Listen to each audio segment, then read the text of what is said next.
চোর চুরি করে কারাগারে যাচ্ছে, আর ডাকাতি করার কমপ্লিট প্রশিক্ষণ নিয়ে কারাগার থেকে ডেলিভারি হচ্ছে। আরো আসতে বলেন। এর জন্য গত বছর শেষরা চোর ছিল যারা, এবছর পাকা চোর তারা। কথা বলেন না কেন? গত বছর যারা ছিল পাকা চোর, এবছর তারা ডাকাতের নয় সদস্য। এই অপকর্ম যেখানে, ওমরের প্রতিবাদ সেখানে। আজ ওমরের মতো টুপি আমাদের আছে, ওমরের মতো দাড়ি আমাদের আছে, ওমরের মতো পাগড়ি পাঞ্জাবি আমাদের অভাব নাই, কিন্তু ওমর রাদিয়াল্লাহু তাআলা আনহুর ঈমানের যে জজবা ছিল সে জজবা আমাদের নাই। কথা বলেন না কেন প্রিয় ভাইরা? ওমরের মতো জজবা যদি দেশের প্রত্যেকটি টুপিওয়ালা দাড়িওয়ালাদের থাকতো, আজকে এই দেশে টেন্ডারবাজি, চাঁদাবাজি, সন্ত্রাস, নৈরাজ্য, মারামারি, হানাহানি, কাটাকাটি, খুন, জেনা, ব্যভিচার, ইফটিজিং, ধর্ষণ হতে পারতো না। ওমর রাদিয়াল্লাহু তাআলার মতো টুপি আমাদের আছে, দাড়ি আমাদের আছে, পাগড়ি পাঞ্জাবির আমাদের অভাব নাই, কিন্তু ওমরের মতো সেই ঈমানের জজবা আমাদের নাই। ওমরের মতো সেই ঈমানের জজবা যদি আমাদের থাকতো, তাহলে আজকে টেকনাফে নদীর উপর থেকে আমার মুসলিম ভাই বোন রোহিঙ্গাদেরকে চূড়ান্ত জুলুম আর নির্যাতন করে আমাদের ভিতরে পুশ করার সাহস পেত না। ওমরের মতো টুপি দাড়ি পাগড়ি পাঞ্জাবির অভাব নাই, কিন্তু ওমরের মতো সেই ঈমানের জজবা আমাদের নাই। প্রিয় ভাইরা, আমার মেয়েটি এই আওয়াজ শোনার সাথে সাথে থরথর করে কাঁপতেছে। 12 মাস কার্তিক মাস, ইসলাম যদি কায়েম হয়ে যেত তাহলে একটারা যুবকেরও বিয়ের আগে কোনো যুবতীর হাত ধরার সুযোগ থাকতো না। কথা বলছেন না কেন? পুলিশ থাকতো সব সময়, কাজী হুজুরও পাশে রেডি থাকতো। যেখানেই বিয়ের আগে যুবক যুবতী পাওয়া যেত ওখানেই বিয়ে। 5 কোটি টাকা দেনমোহর, জীবনে ছাড়তেও পারবা না। لا إله إلا الله وحده لا شريك له ونشهد أن سيدنا ومولانا محمدا عبده ورسوله الذي أرسله بالحق بشيرا ونذيرا وداعيا إلى الله بإذنه وسراجا منيرا فقد قال الله تعالى في كلامه المجيد والفرقان الحميد। জবান খুলুন, আমার সাথে মেহেরবানি করে তেলাওয়াত করুন। أعوذ بالله من الشيطان الرجيم بسم الله الرحمن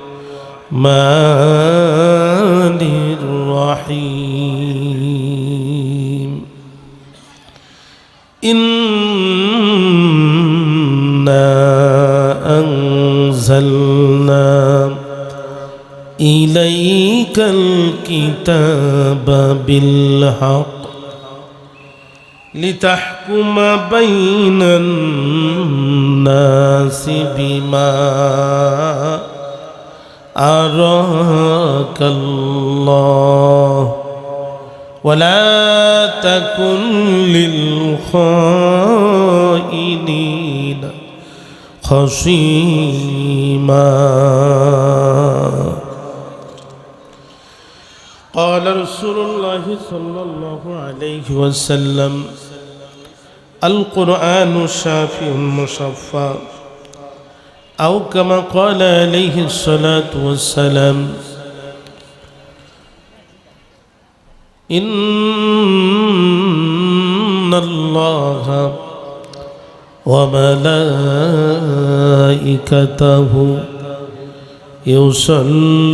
يصلون على النبي يا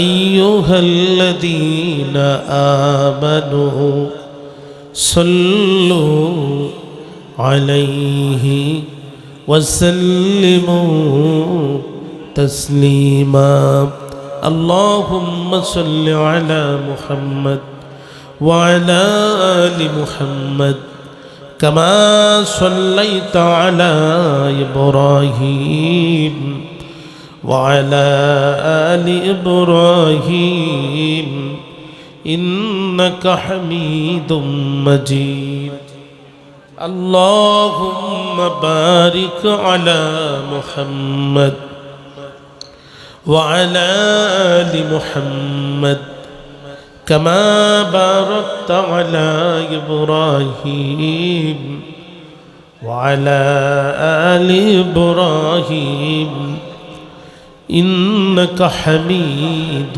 مجيد একটু জিকির করেন লা ইলাহা। আপনারা যারা পিছনে বিক্ষিপ্তভাবে বসে আছেন একটু মেহেরবানি করে সামনে আসেন, ফাঁকা জায়গা পূরণ করেন। ভিতরে যারা আছেন জবান খুলে জিকির করেন লা ইলাহা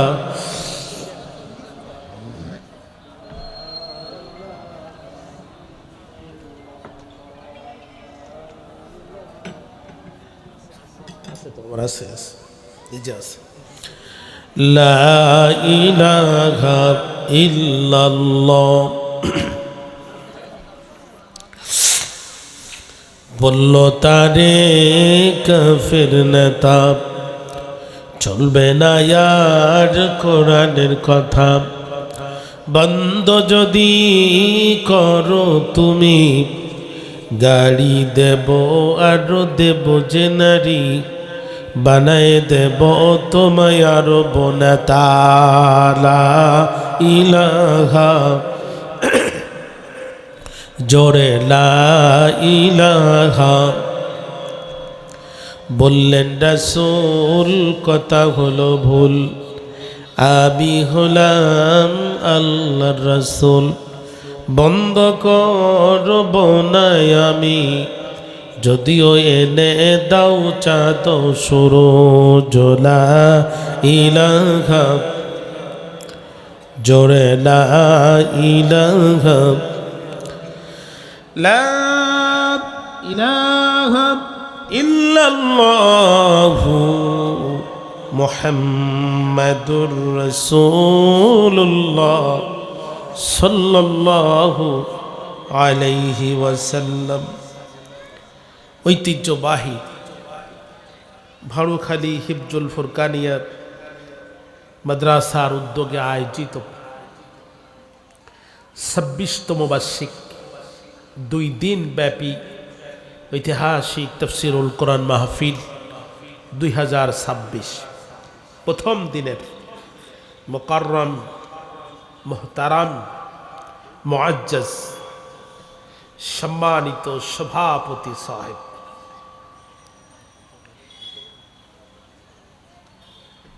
আজকের মাহফিলের সম্মানিত পরিচালক, কোরআন এবং হাদিসের আলোকে যুগ জিজ্ঞাসার নিরিখে গুরুত্বপূর্ণ আলোচনা পেশ করবেন আজকের মাহফিলের সম্মানিত মধ্যমণি, আন্তর্জাতিক খ্যাতিসম্পন্ন মুফাসসির কোরআন,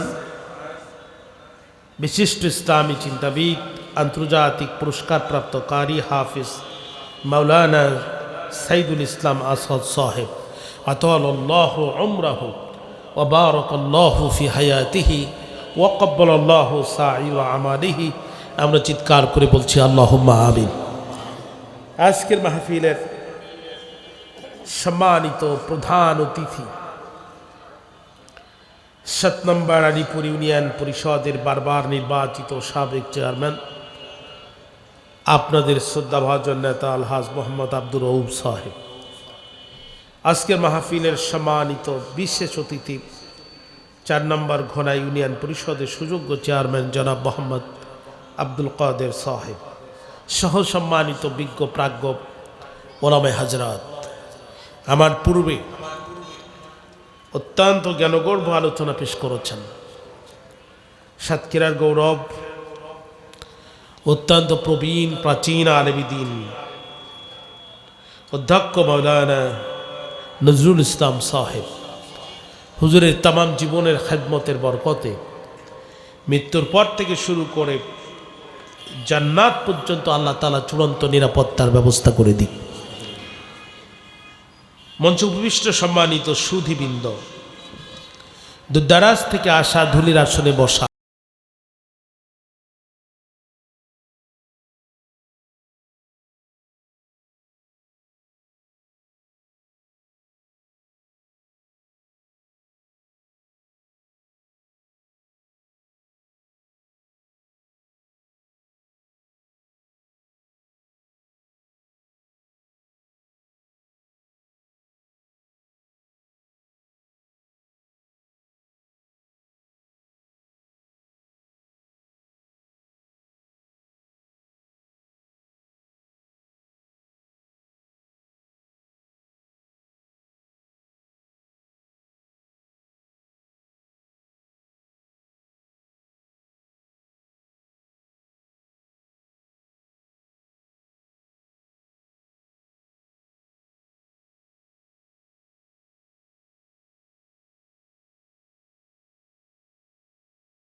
একশত পাঁচ সরাসরি অনুবাদ। আল্লাহ বলছেন, নবী, ইন্না আনজালনা ইলাইকাল কিতাবা বিল হক, আমি আল্লাহ তাআলা আপনার উপরে এই কিতাব নাজিল করেছি সত্য সহকারে।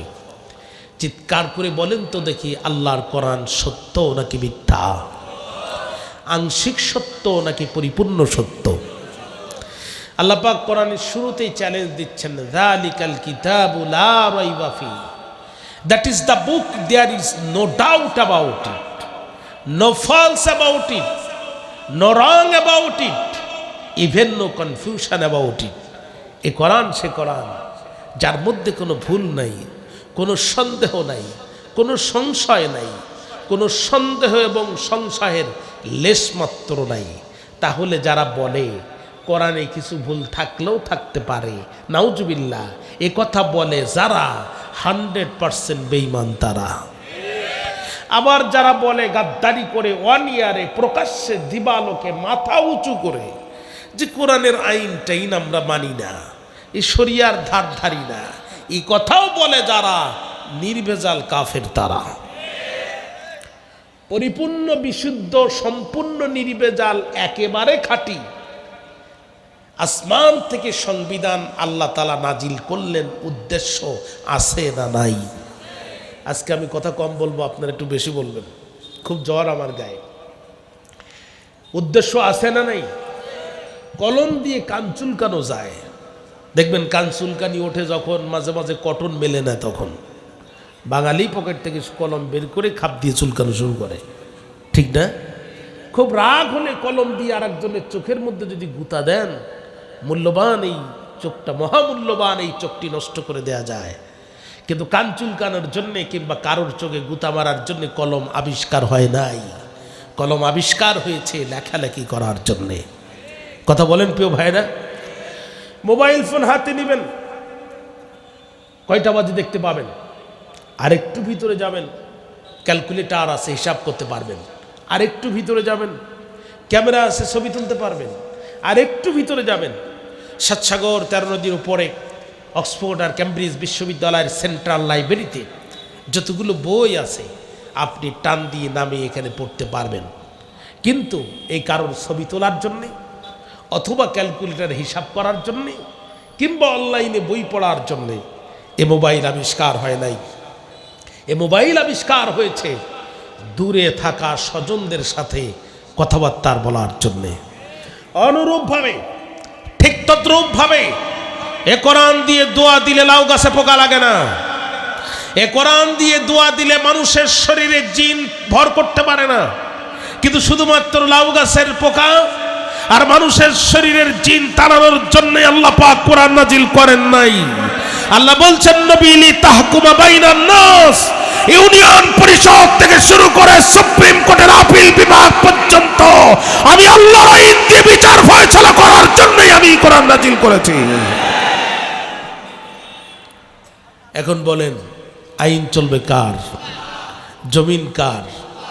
আমরা কার? হুকুম চলবে কার? খেয়াল করেন আমার ভাইরা, অত্যন্ত দুঃখ এবং পরিতাপের বিষয় আল্লাহ পাকে স্পষ্টভাবে বলছেন ওয়ামান লাম ইয়াহকুম বিমা আনজালাল্লাহু ফাউলাইকা হুমুল কাফিরুন। আল্লাহ পাক জানতেন যে কোরআনের আইন কেউ মানবে কেউ মানবে না। কোরআনের আইন প্রতিষ্ঠা করার জন্য কেউ বুকের তাজা রক্ত জমিনে ঢেলে দেবে, আবার কোরআনের আইন যাতে প্রতিষ্ঠিত না হয় এজন্য একজন আর একজনকে হত্যা করে পৃথিবীর জমিন থেকে বিদায় করে দেবে। এটা আল্লাহ পাক জানতেন। তাহলে যারা কোরআনের আইন চায় আর যারা কোরআনের আইন চায় না, এই দুই গোষ্ঠীর মানুষের পরিচয় কোনোদিন এক হতে পারে না। সূরাতুল মায়েদা আল্লাহ বলছেন ওয়ামান লাম ইয়াহকুম বিমা আনজালাল্লাহু ফাউলাইকা হুমুল কাফিরুন ওয়া ক্বালা আইদান ওয়ামান লাম ইয়াহকুম বিমা আনজালাল্লাহু ফাউলাইকা হুমুল ফাসিকুন ওয়া ক্বালা আইদান ওয়ামান লাম ইয়াহকুম বিমা আনজালাল্লাহু ফাউলাইকা হুমুজ জালিমুন।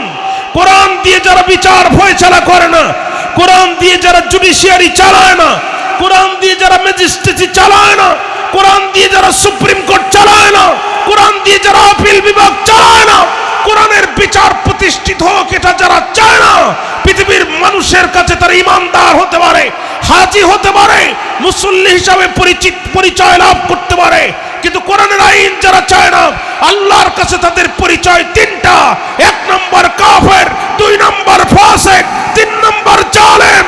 কোরআনের বিচার ফয়সালা যারা চায় না, মানে না, তোয়াক্কা করে না, কাফের ফাসিক আর জালেমের বাইরে তাদের আর কোনো পরিচয় হতে পারে না। ভাইরা আমার খেয়াল করেন, কোরআনের কাছে জিজ্ঞাসা করব, কোরআন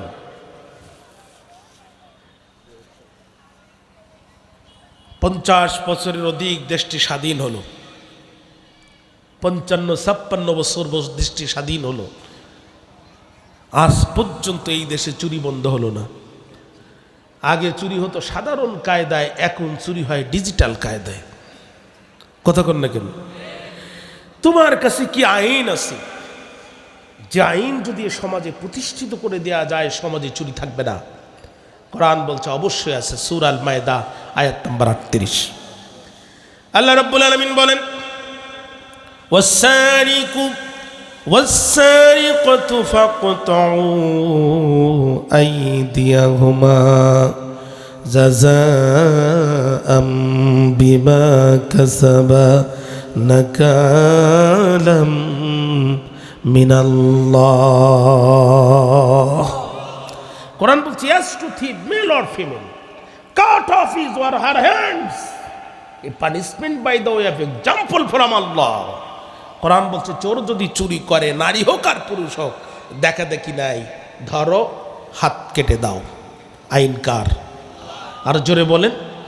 তাহলে বোঝা গেল শুধু পুরুষেরা চুরি করে না, মহিলারাও চুরি করে।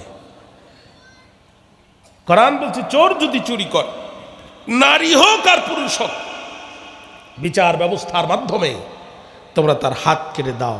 এ আইন কার? বাংলাদেশ দণ্ডবিধি 379 379 ধারা মোতাবেক বলা হচ্ছে, whoever commits thief shall be punished with imprisonment of either description from a term which may extend two 3 years or with fine or with both. Bangladesh penal কোডের 379 379 ধারা মোতাবেক বলা হচ্ছে, চোর যদি চুরি করে তাকে ধরো, 3 মাস থেকে সর্বোচ্চ 3 বছর জেলে ভরো, ওয়ার উইথ ফাইন সাথে কিছু জরিমানা করো, ওয়ার উইথ বোথ কিছু টাকা জরিমানা করো, কিছুদিন জেলে ভরো। মুসলমানের সন্তান যারা একটু জোরে জোরে জবাব দিবেন তারা, এই আইনটি আল্লাহর আইনের পক্ষের নাকি বিপক্ষের? আল্লাহ বলছে চোর চুরি করলে হাত কেটে দাও, আর আমাদের দেশের আইন বলছে 3 মাস থেকে 3 বছর জেল দাও। এখন আমরা দাড়িপাল্লার 2 পাত্রে 2টা আইন রেখে আমরা একটু বিবেক নামক কোষ্টি পাথর দিয়ে যাচাই করতে চাই কোন আইন দিয়ে বিচার করলে কি হয়। আমার কথা কি এ পর্যন্ত বুঝতে আপনাদের কোনো কষ্ট হয়েছে? নির্বাচন শেষ, সব ঝামেলা শেষ, এখন খুব নিরপেক্ষ মানসিকতা নিয়ে কোরআনের দিকে আপনাদের কান লাগান। আল্লাহ পাক হেদায়েতের মালা আমাদের তৌফিক দান করুক। আর জোরে কোন হেদায়েতের মালা আল্লাহ তাআলা আমাদেরকে নসিবে দান করুক, জোরে কোন আমিন। আল্লাহ বলছে সূরা আল মাইদার 38 নম্বর আয়াতে, চোর যদি চুরি করে নারী হোক আর পুরুষ হোক হাত কেটে দাও। আমাদের দেশের আইন বলছে 3 মাস থেকে সর্বোচ্চ 3 বছর জেলে ভরে দাও। 2টা আইন। আমি প্রথমে আমাদের দেশে তৈরি করা আইন দিয়ে বিচার করলে সমাজের অবস্থা কি হচ্ছে আমি একটি উদাহরণ পেশ করতে চাই। মনোযোগ আছে আমার দিকে আপনাদের? আল্লাহ পাক কবুল করুক, জোরে কোন আল্লাহুম্মা আমিন। ছেঁচড়া চোর চেনেন আপনারা? ছেঁচড়া চোর, কলা চোর, কুদা চোর, জুতো চোর। কলা চোর, কদু চোর, জুতা চোর, ইহাদেরকে আঞ্চলিক ভাষায় বলা হয় ছেঁচড়া চোর। ছেঁচড়া চোর চুরি করে ধরা খাইছে। এখন আপনারা আপনাদের এই ভাড়ুখালী বাজারে তাকে উত্তম মাধ্যম দিয়েছেন, ওসি সাহেবের কাছে জমা দিয়েছেন। ওসি সাহেব যখন দেখছে সে চোর, 379 379 ধারা মোতাবেক একটা কেস ফাইল করেছে, মামলা সাজিয়ে সকালবেলা 2 জন পুলিশ দিয়া চোরকে সাতক্ষীরা জজ কোর্টে চালান দিয়েছে। জজ সাহেব দেখেই বুঝতে পারছে যে চোর সমিতি সেক্রেটারি, উনি 3 মাসের একটা জেল আর 10,000 টাকা জরিমানা একটা রায় দিয়েছে, অনাদায় আরও 2 মাস জেল, একটা রায় লিখে পাঠায় দিয়েছে। চোর যখন কারাগারে ঢুকছে তখন ডাকাতের সর্দার, তাড়া মোষ দেখলে মনে হয় বিয়ার 11 ধানের গোস, এরকম মোসালা লোক আছে না সমাজে? আমাদের সাতক্ষীরা আঞ্চলিক ভাষায় একটা কথা আছে, খোরে খোরছে নেই। দেখবেন যারা বিড়ি খায়, সিগারেট খায়, আর একজনের ঠোঁটের দিকে তাকায়, ও জিজ্ঞাসা করে না মামু তুমি বিড়ি খাও কি না, ও ঠেট দেখেই বুঝতে পারে আমি যা খাই আমার মামু তাই খায়, এই জন্য জিজ্ঞাসা না করি বলে ম্যাচটা দাও, আমারটা একটু ধরাই নেই। ও কিন্তু জিজ্ঞাসা করে না তুমি বিড়ি খাও কিনা, ও ঠোঁট দেখেই বুঝতে পারে। ডাকাতের সর্দার নতুন চোর দেখেই বুঝতে পারছে আমি যে কাজের কাজী, এ সেই কাজের নয়া পাজি। ওরে ডাক দিয়ে বলছে কাম হেয়ার, এদিকে আসো, ডিসক্রিপ ইউর অ্যারেস্ট হিস্টোরি, কীভাবে গ্রেপ্তার হলো বলো। ও বলছে আর বলবেন না গুরু, এই তো কেবল চুরি করা শুরু, আধুনিক যুগ, ছেলেরাও মাথায় চুল রাখে আর মেয়েদের মাথায় তো এমনিতেই চুল থাকে। গভীর রাত্রিতে আমি করলাম ভুল, মেয়ে মনে করে এক ছেলের মাথায় হাত দিয়ে দেখি লম্বা লম্বা চুল, মনে করলাম এইটাই বাড়ির সবচাইতে গিন্নি মার্কা মহিলা, আমার হবে না ভুল। কিন্তু কানে হাত দিয়ে দেখি সেখানে নেই দুল, ভেবি পাই না কুল।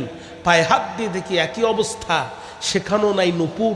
রাত তখন দুপুর, হাতে হাত দিয়ে দেখি ওখানেও নাই ঘড়ি। ও পুরুষ কি নারী আমি চিন্তা করি মরি।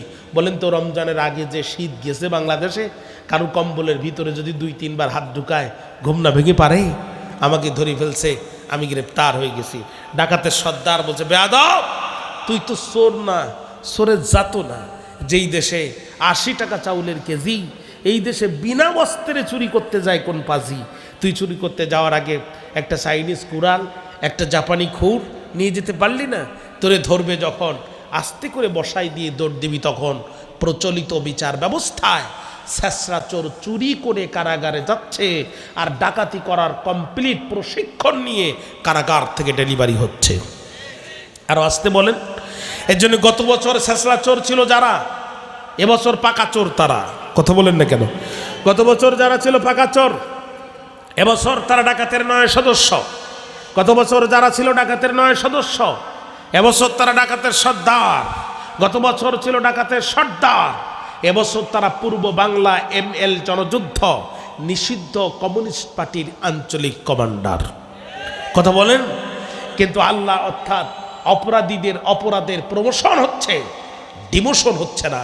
কিন্তু আল্লাহর কোরআন দিয়ে বিচার করলে সমাজের অবস্থা কি হতো আপনাদের অসুবিধা না হলে আমি আরেকটি উদাহরণ পেশ করতে চাই। চোর ঢুকছে চুরি করতে, চিন্তা করলো যেহেতু আগের দিন নাই, এখন সরকার পরিবর্তন হয়েছে, সব কিছু ভালোভাবে সূচনা হয়ে গেছে, আমি একটু প্রস্তুতি নিয়ে চুরি করতে যাই। শরীরের মধ্যে মাখছে গিরিশ, গিরিশ চেনেন তো আপনারা, যেটা মাখলে স্লিপ খায় আর কি। হ্যাঁ, গিরিশ মাখছে যাতে স্লিপ খায়, সরিষার তেল আর গিরিশ মেখে শিক্ষাটা যখন শুরু করছে, বাড়ির মালিকের ঘুম ভাঙছে। বাড়ির মালিকও রেডি, চোরও রেডি। চোর রেডি মাথা ঢুকাই দিয়ে চুরি করার জন্য, আর মালিক রেডি চোর ঢুকলে তার হাত ধরার জন্যে। যেই না চোর মাথাটা ঢুকাই দিছে, বাড়ির মালিক ওর হাতটা ধরছে, ও তো গায়ে গিরিশ মাখা ছিল, ও স্লিপ খেয়ে চলে গেছে। বাড়ির মালিক তখন আফসোস করে বলছে, চোর আহারে, আর যদি নিজের হাত দিয়ে তোরে না ধরে পরের হাত দিয়ে ধরতাম, তুই কেন, তোর বাপও আমার কাছ থেকে যেতে পারতো না। চোর চিন্তা করলো, আল্লাহ সারা জীবন চুরি করলাম, নিজের হাত কি আর পরের হাত কি তা তো কোনো দিন দেখি নাই, ধরা খাই খাবো, অন্তত পরের হাতটা একটু দেখিয়ে আসি। চোর যখন আবার ঢুকছে, বাড়ির মালিক তখন টেবিলে ড্রয়ার টান দিয়ে প্লাস বাহির করছে। প্লাস চিনেন তো আপনারা, প্লাস সাড়াশি চেমটি চেমটি। যেই না চোর ঢুকছে, প্লাস দিছে আটকায়া। চোর কয়, মা আর জীবনে চুরি করব না। বাড়ির মালিক বলে, বলছিলাম না পরের হাত দিয়ে ধরলে তুমি যেতে পারবা না। আজকে যদি আল্লাহর কোরআনে আয়াত দিই, আমার দেশের জজ কোর্টে, সুপ্রিম কোর্টে বিচার করা হতো, ওয়াসসারিকু ওয়াসসারিকাতু ফাকতাউ আইদিয়াহুমা জাযাআন বিমা কাসাবা নাকালাম মিনাল্লাহ ওয়াল্লাহু আজিজুল হাকীম। এই আয়াতে কারিমা দিয়ে যদি আজকে আমার দেশে জজ কোর্ট আর সুপ্রিম কোর্টে বিচার করা হতো, জুডিশিয়ারি আর ম্যাজিস্ট্রেসি যদি আয়াতে কারিমা থাকতো, একটি চোরকে ধরে সুপ্রিম কোর্টের সামনে মাইকিং করে আল্লাহর কোরআনে সূরা আল মায়েদার 38 নম্বর আয়াত অনুযায়ী যদি তার হাত কেটে দেওয়া হতো, তাহলে আর এত ওয়াজ মাহফিল করার দরকার ছিল না। যেই দেশের ধনী মানুষের সাত থালা থেকে ফেলে দেওয়া পচা খাদ্য ডাস্টবিনের কুকুরের সাথে গরিবেরা ভাগাভাগি করে খায়, যেই দেশের নারীরা নিজের ইজ্জত বিক্রি করে পেটের ক্ষুধা নিবারণ করে, যেই দেশের ছোট ছোট মাসুম বাচ্চারা একটা কম্বলের অভাবে শীতকালে মারা যায়, এই দেশে যারা ওসি এসপি ডিসি আমলা কামলা সচিব আর মিনিস্টার হওয়ার পরে জনগণের টাকা কলমের খোসায় কোটি কোটি টাকা যারা পাচার করে, চুরি করে, একটি চোরের যদি হাত করে দেওয়া হতো, আর এই দৃশ্য যদি দেশের 36টি টিভি চ্যানেলের প্রথম 5 মিনিট সংবাদের শেষের 5 মিনিট দেখানো হতো, টেকনাফ থেকে তেতুরিয়া, রূপসা থেকে পাতুরিয়া, সুন্দরবন থেকে বান্দরবন পর্যন্ত মুসলমানের 2 টাকা চুরি করে খাওয়ার দুঃসাহস কারো হতো না, হতো না, হতো না। এখন বলেন, আল্লাহর কোরআনের আইন দরকার আছে না নাই? ভাইরা আমার, আজ থেকে 18 বছর আগে আমি জীবনের সর্বপ্রথম উত্তরবঙ্গে গিয়েছিলাম। 18 বছর আগে। I was very young man at that time. আমি খুবই ছোট্ট মানুষ ছিলাম সে সময়। একটা ব্রিফকেস নিয়ে একা একা দক্ষিণবঙ্গ থেকে গেছি কুড়িগ্রাম জেলা, একবার উত্তরবঙ্গের শেষ জেলা নাগেশ্বরী থানায় আমার একটা মাহফিল। আমি শহরে নামলাম, শাপলা চত্বরের সামনেই থানা। আজও গেলে আমার দৃশ্যটা চোখের সামনে ভেসে ওঠে। থানার সামনে একটা লাশ মাটিতে, পাশে কোনো মানুষ নেই। এই দৃশ্য দেখে আমার অন্তর কেঁপে উঠল। দায়িত্বরত পুলিশ কর্মকর্তাকে আমি জিজ্ঞাসা করলাম, লাশ আছে মানুষ নাই? আমার দিকে মনোযোগ আছে আপনাদের? লাশ আছে মানুষ নাই, এই দৃশ্য তো আমি কোনোদিন দেখি নাই, এটার কারণ কি? পুলিশ কনস্টেবল জবাব দিল, হুজুর আমার দেশে সোনার ছেলেরা এই মেয়েটিকে নিয়ে গণহারে ধর্ষণ করেছে, এরপরও এদের কলিজায় তৃপ্তি হয়নি। মেয়েটির শরীরের ওড়না দিয়ে তার গলার ভিতরে পেঁচিয়ে তাকে পৃথিবীর জমিন থেকে বিদায় করে দিয়েছে। আমার চোখ থেকে দরদর করে পানি পড়লো, আমার অন্তর কেঁপে উঠলো। আল্লাহ, এই দেশের মানুষকে যদি আমরা বুঝাতে পারতাম, আর এই দেশের মানুষেরা যদি তোমার কোরআনের আয়াত মেনে নিত।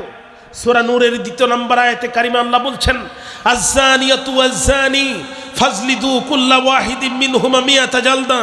জেনাকারিনী আর জেনাকার যদি ধরা পড়ে, ইসলামী হুকুমাত বলছে অবিবাহিত অবস্থায় জেনা করলে শাস্তির ধরন একরকম, ইসলামী হুকুমাত বলছে বিয়ের পরে জেনা করে ধরা পড়লে শাস্তির ধরন আর এক রকম। ইসলামী শরিয়াত বলছে অবিবাহিত অবস্থায় যদি জেনা করে আচ্ছই ধরা পড়ে, শরীরের উপরে 100 চামড়ার বেতের আঘাত করে দাও। যদি 80 আঘাতের পরে মারা যায়, মৃত দেহের পরে আরো 20টি আঘাত করো। আর যদি 100 আঘাতের পরে বেঁচে যায়, জীবিত থাকে, তাহলে এবার ছেড়ে দাও, যেহেতু সে বিয়ে করে নাই। কিন্তু যদি বিয়ের পরে জেনা করে, নারী হোক আর পুরুষ হোক, মৃত্যুদণ্ড ছাড়া তার আর কোনো উপায় নাই। মহিলা হলে বুক পর্যন্ত পুঁতে ফেলো, কঙ্কর নিক্ষেপ করো ততক্ষণ, মৃত্যুবরণ করবে না যতক্ষণ। আল্লাহর কসম করে বলছি, সূরা নূরের 2 নম্বর আয়াতে কারিমার আইন যদি আজকে আমার দেশের জজ কোর্ট, সুপ্রিম কোর্ট, জুডিশিয়ারি আর ম্যাজিস্ট্রেসিতে থাকতো, ধর্ষণ করে হাড্ডি গুড্ডি ভেঙ্গে গাছের গায়ে ঝুলানো তো বহু দূরের কথা, এদেশের লম্পট যুবকদের স্বপ্নদোষ পর্যন্ত বন্ধ হয়ে যাওয়ার কথা ছিল। এখন আপনারা বলেন, আল্লাহর আইন প্রতিষ্ঠিত হওয়ার দরকার আছে না নাই? এবার চিৎকার করে বলেন, এই মুহূর্তে দরকার নাকি আরো 100 বছর পরে দরকার? ভাইরা আমার, আল্লাহর আইন সমাজে প্রতিষ্ঠিত থাকলে সমাজের অবস্থা কেমন হয়? আমিরুল মুমিনিন খলিফাতুল মুসলিমিন হযরত ওমর রাদিয়াল্লাহু তাআলা আনহু পৃথিবীর প্রেসিডেন্ট। গভীর রাত্রিতে ওমর রাদিয়াল্লাহু তাআলা আনহু ঘুম থেকে উঠলেন। এরপরে স্ত্রীকে বললেন, পানির বিবি রে, আমার একটু পানি দাও, উজু করব। পানি দিলেন, পবিত্রতা অর্জন করলেন, উজু করলেন। পৃথিবীর খলিফা গভীর রাত্রিতে যায় নামাজে আল্লাহর সামনে তিনি সিজদাতে দাঁড়ায় গেলেন।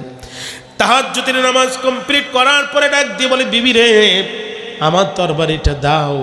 বিবি ডাক দিয়ে বলে, প্যানের স্বামী আমার, রাত্র গভীর, এত রাত্রে আপনি তরবারি কি করবেন? হযরত ওমর ডাক দিয়ে বলে, বিবি রে, আমার পরিচয় 3টা।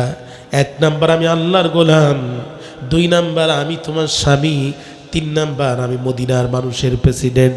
রাত জেগে আমি আল্লাহর হক আদায় করেছি, আল্লাহকে আমি সিজদা দিয়েছি, তুমি আর আমি একসাথে ঘুমিয়েছি, আমি তোমার হক আদায় করেছি। রে প্যানের বিবি, এখন বাকি আছে মদিনার মানুষের হক। বাকি সময়টুকু আরামের বিছানায় আর ঘুমাতে চাই না। রাত জেগে জেগে মদিনার মানুষের হক আদায়ের জন্যে আমি ওমর নিজের চোখে মদিনার মানুষের দুঃখ দুর্দশা দেখতে চাই। চিৎকার দিয়ে একবার বলা যাবে কি আল্লাহু আকবার? রাত জেগে আর আমি ঘুমাবো না, এ রাতে আর বিছানায় পিঠ দিতে চাই না। মদিনার মানুষের দুঃখ দুর্দশা আমার নিজের চোখে দেখতে চাই। হযরত ওমরও রাত জাগতো, আমাদের নেতারাও রাত জাগে, তবে হযরত ওমর রাত জেগে জনগণের দুঃখ দুর্দশা দেখতো, আর আমাদের নেতারা রাত জেগে জনগণের সম্পদ চুরি করে বাড়িতে যাওয়ার সময় ধরা খায়। পার্থক্য শুধু এতটুকু জায়গায়, রাত জাগাতে কোনো পার্থক্য নাই। ভাইয়েরা আমার, একান্ত আপনজনেরা আমার, আমিরুল মুমিনিন খলিফাতুল মুসলিমিন বাইরে বাহির হওয়ার চেষ্টা যখন করলেন, স্ত্রী ডাক দিয়ে বললেন, প্রাণের স্বামী আমার, ভুল সিদ্ধান্ত নেওয়া যাবে না। গোটা পৃথিবীর শাসক আপনি, এই গভীর রাত্রিতে আপনাকে আঘাত করলেও করতে পারে। হযরত ওমর ডাক দিয়ে বলে, বিবি তুমি জানো না,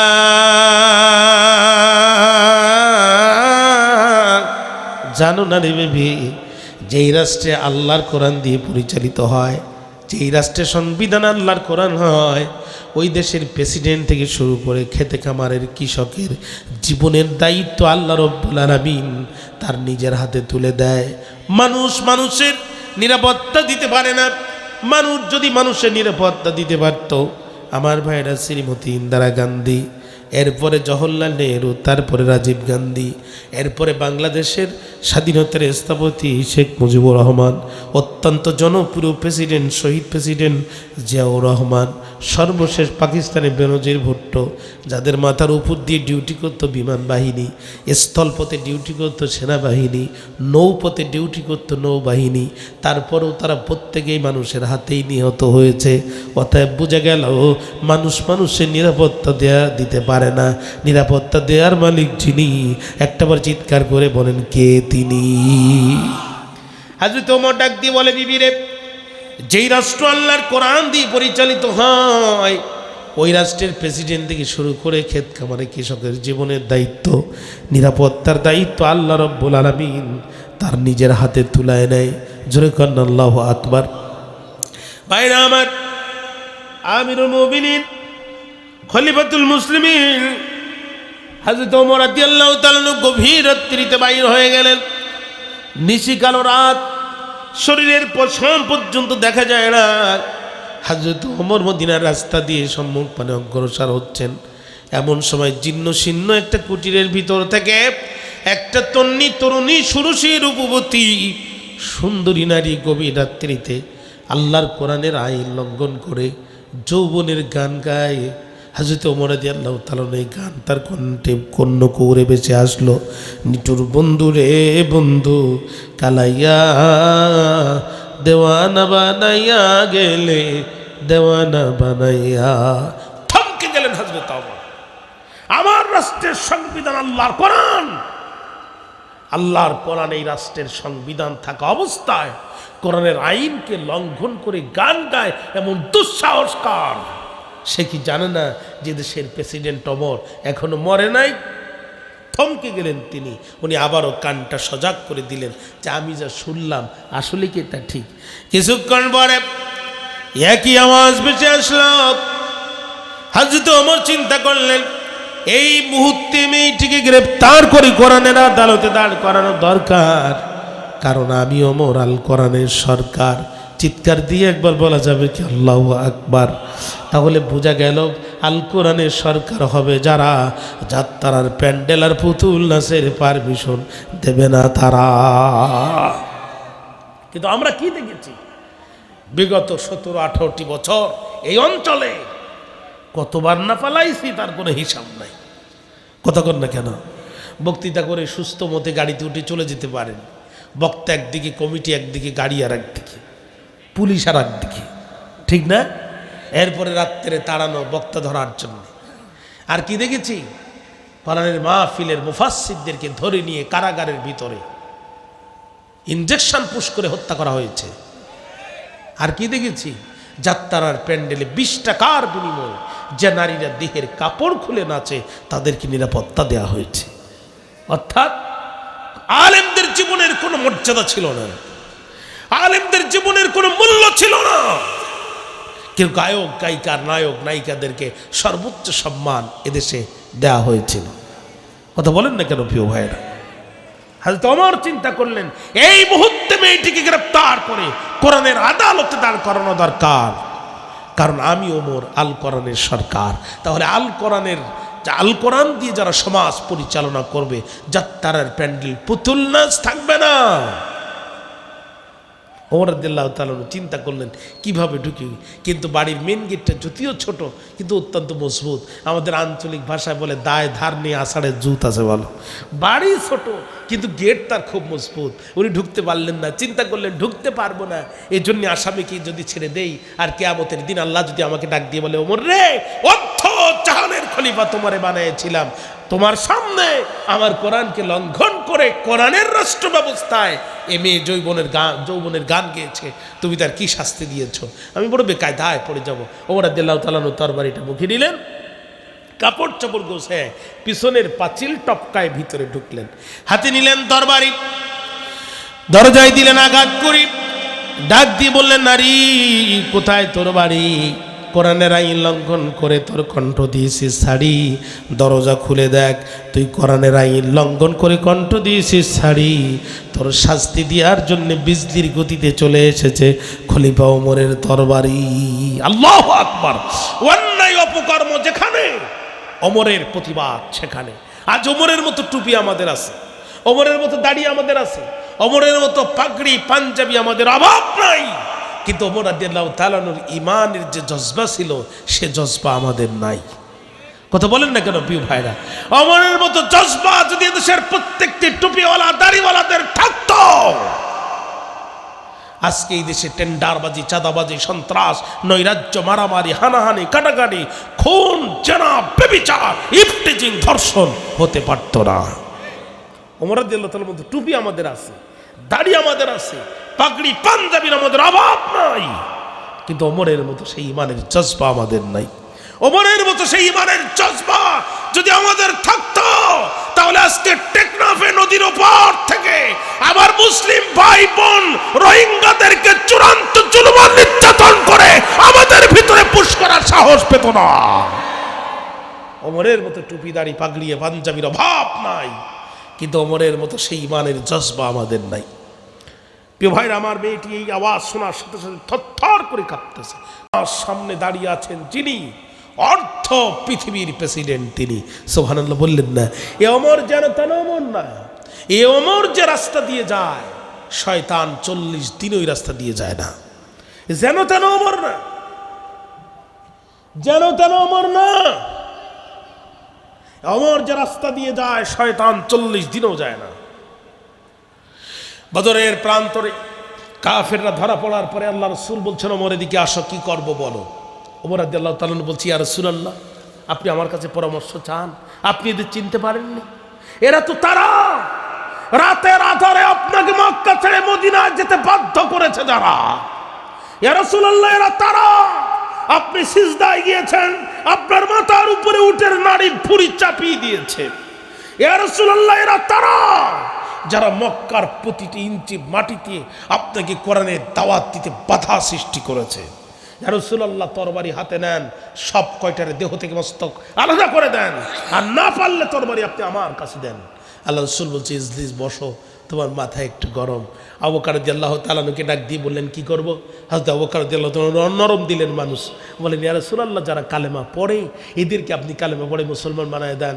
যারা লেখাপড়া জানে আমাদের সন্তানদেরকে লেখাপড়ার কাজে লাগায় দেন। পরবর্তীতে আল্লাহ পাক জানাই দিল, নবী, ওমরের সিদ্ধান্তটাই আমি আল্লাহর সিদ্ধান্ত ছিল। এই জন্য আল্লাহ রাসূল বলছে, আনা খাতিমুন নবী, আমি শেষ নবী, আমি দ্য লাস্ট প্রফেট, আমি শেষ নবী। লা নাবিয়্যা বাদি, no prophet will come after me. আমার পরে আর কোনো নবী এই দুনিয়াতে আসবে না। যদি আমার পরে আল্লাহ তাআলা কাউকে নবুয়ত দিতেন, লাউকান আমার ওমরকে আল্লাহ নবী বানায় দিতেন। কোন পর্যায়ের মানুষ সে আমার দরজার সামনে দাঁড়িয়ে আছে। ওমর বিচার করার সময় ঘুষ খায় না। ওমর আত্মীয়তার পরিচয় দেখে বিচার করে না। কি গো, আমাদের সমাজে ঘুষ আছে না নাই? কথা বলেন না কেন? 1 বিঘা জমির রায় জসকোট থেকে আনতে যান, 3 বিঘা জমি বিক্রি করে 1 বিঘা জমির রায়ের জন্য উকিল আর মোহরির পকেটের ভিতরে ঢুকানো লাগবে। কথা বলেন না কেন প্রিয় ভাইরা? এটা শুধুমাত্র কোরআনের আইন না থাকার কারণে। কোরআনের আইন না থাকার কারণে ঘুষ ছাড়া এদেশের থানাগুলোতে একটা জিডি পর্যন্ত করা যায় না। আফসোস, আমার নিজের অভিজ্ঞতা থেকে বলছি। ধানমন্ডি থানায় গেলাম আমি, 1 তারিখ মোহাম্মদপুর থানায় গেলাম, একটা জিডি করতে, আমার একটা কাগজ হারায় গেছে। আমার থেকেও বড় দাঁড়িয়ালা চাচা জিডি টিডি সব লিখলো ঠিক, পরিচয়ও দিলাম ঠিক, কিন্তু চাচা বসে আছে, শেষ সিগনেচার করে না। তো চাচা সিগনেচার কেন করে না এটা আমার বুঝতে মোটামুটি 10 মিনিট সময় লাগলো। চাচাও আমার দিকে তাকায়, আমিও চাচার দিকে তাকাই। এক পর্যায়ে চাচা আমার পকেটের দিকে ইশারা করলো, আমি বুঝতে পারলাম মাল ছাড়া কাম হবে না। সারা দেশের প্রধান বক্তার অবস্থা যদি এই হয়, তাহলে এই দেশের শ্রোতার অবস্থা কি একটু হিসাব করে দেখেন। ঘুষ ছাড়া আজকে একটা জিডি পর্যন্ত করা যায় না। আফসোস, আফসোস লাগে। আত্মীয়তার পরিচয় দেখে ওমর রাদিয়াল্লাহু তাআলা বিচার করে না। এদেশে মুলা চুরিদের চোরের ফাঁসি হয়, কিন্তু রাঘব বোয়ালের কোনো বিচার নাই। গ্রামের চেয়ারম্যানের ছেলে কলেজ পড়ুয়া যুবতী নারীর ওন্না ধরে টান দিয়েছে, বিচারকরা বিচারে বসে বলছে, বাবা দুষ্টামি করার দরকার নেই। এটা বলে দুষ্টামি, এটা বলে দুষ্টামি।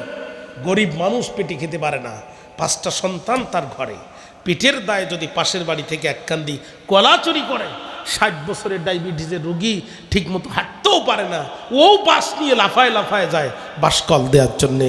এটা হচ্ছে সমাজের অবস্থা। কথা বলেন না কেন প্রিয় ভাইরা?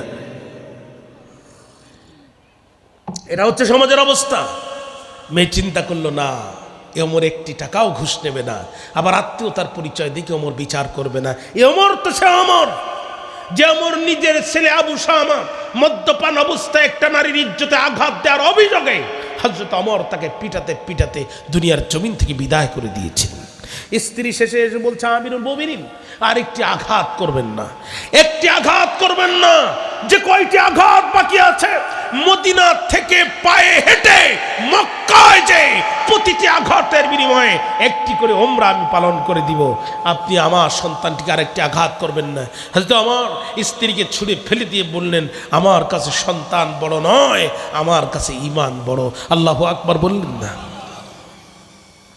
সন্তান যখন আঘাত সহ্য করতে করতে এক পর্যায়ে বলছে, বাবা আমি বুঝতে পেরেছি তুমি আমাকে আর জীবিত রাখবে না, পৃথিবীর জমিন থেকে আমাকে বিদায় করে দিবে, বাবা শুধু একটু পানি দাও। কলিজা ফেটে যায়। হযরত ওমর সন্তানকে আরো জোরে আঘাত করে বলে, আবু শামা তওবা কর, তোর তওবা যদি আল্লাহর দরবারে কবুল হয়, কথা দিলাম রাসূলুল্লাহ নিজে হাতে তোরে হাউজে কাউসারে পানি পান করাবে। ওমর সেই ওমর, এই জাতের নেতা। নেতা কাকে বলে?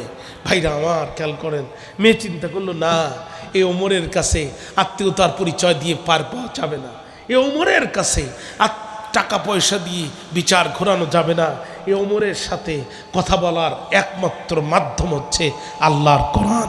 সুবহানাল্লাহ বললেন না?